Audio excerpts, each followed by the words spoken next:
Hi guys, isn't it amazing how the current discussion is about how to squeeze a little more out of those people who have almost nothing? People who are struggling so much that by definition they need support from the government. And I have yet to hear any real debate or discussion on how to deal with multimillionaires and billionaires who either evade or avoid paying their taxes.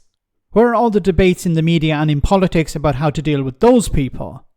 Anyway, governments need an easy scapegoat, and disabled people with be it a visible or invisible condition need to be put through the ringer in order to make a tiny saving.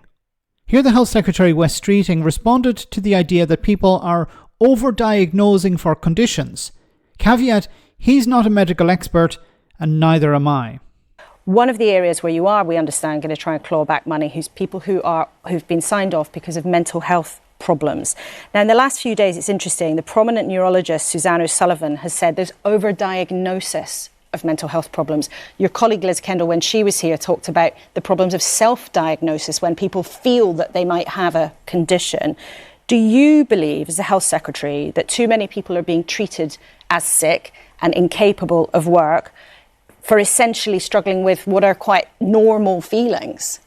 Well, I want to follow the evidence, and I agree with that point about overdiagnosis. But here's the other thing. I mean, mental well-being, illness, it's a spectrum, right? And but you do think there's overdiagnosis? I think there's an overdiagnosis, but also there are too many people being written off.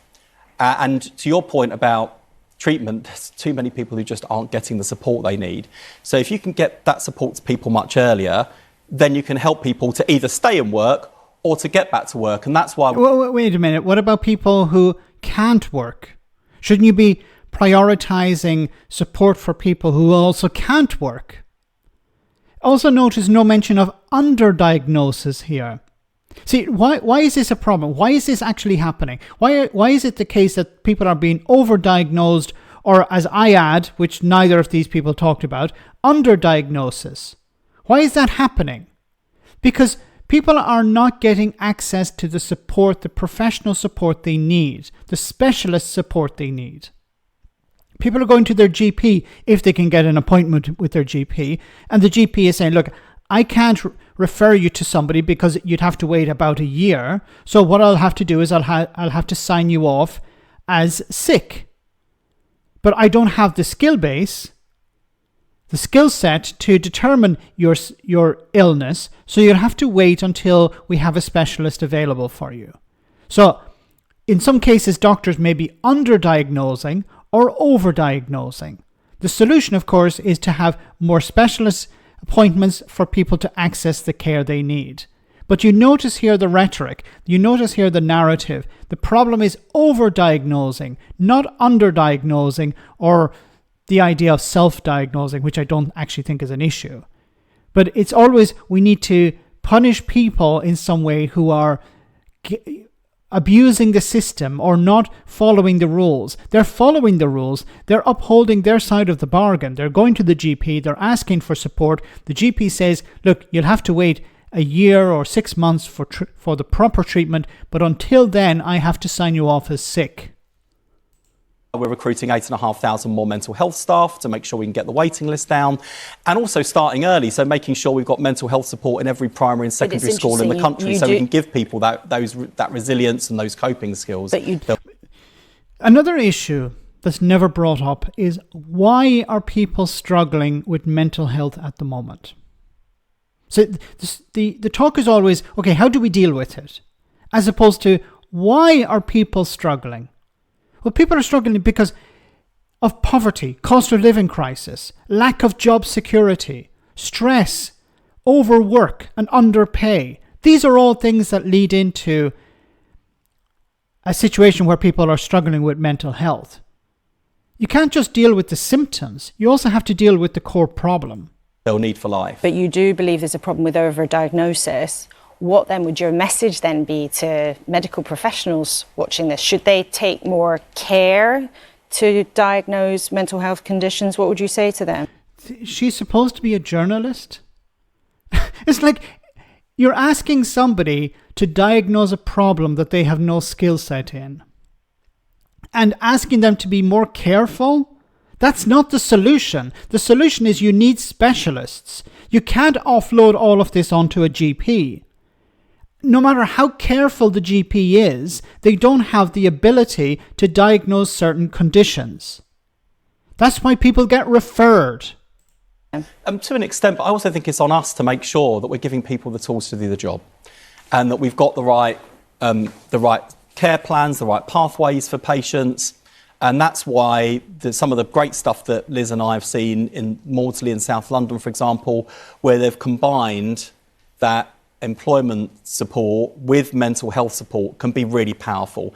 And to be honest, it feels a lot less scary and a lot less punitive than sometimes conversations with the DWP feel.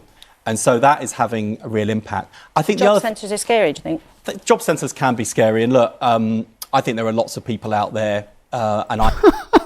Can job centres be... She's never actually been to a job centre. Laura Kuenssberg is supposed to be a journalist, and she's never actually went undercover into the DWP, into a job centre, pretending to be somebody looking for work to understand what people are going through. Couldn't she take, a few days off and go undercover, pretending to be somebody unemployed, somebody looking for support, to understand what people are going through, as opposed to just throwing this out? Is it really a scary place? Yes, it is a scary place. People are afraid to go there because they know that the people who are on the other side of the desk have the power to take away their support. I meet people in my advice surgery today who, when they talk about their interactions with the state, not just DWP, but the state, it's quite reminiscent of the sorts of conversations my family were having in the 1980s. So I don't think enough has moved on in that respect. He's right. Now, look, I'm not fully on board with Wes Streeting here, because what I think he's doing is he's looking at the symptoms and not the core problem here. The core problem is poverty. Poverty is driving the mental health crisis. People can't pay their bills. This adds to their stress levels. People can't pay their rent. Their anxiety goes up. All of these things, they have to find work. They're constantly being told you have to send more CVs. If you're unemployed, you're on job seekers allowance. Or if you're constantly hearing in the media about how people on benefits are gaming the system, or scroungers, they need to be punished. All of this adds to people's declining mental health. And the solution has to be to deal with poverty, to treat people with respect, to be welcoming in the job centre. People should feel happy going in there because it's a place where they can feel that they're supported. They should not be afraid to go in there. People should not have anxiety when it comes to interactions with the DWP. They should be happy to go there because they know that when they enter, they're going to get the support and assistance that's necessary.